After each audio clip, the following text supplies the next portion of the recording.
Plus, आवाज सामान्य जनतेचा. चॅनलला सबस्क्राईब करा, बेल आयकॉनवर क्लिक करा.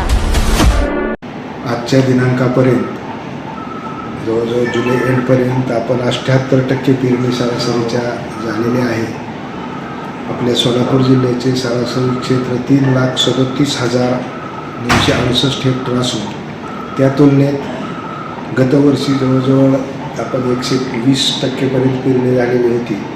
पण यावर्षी मात्र 2,63,000 एवढ्या क्षेत्रावर पेरणी झालेली आहे आणि ही पेरणी ही सरासरीच्या 78% आहे.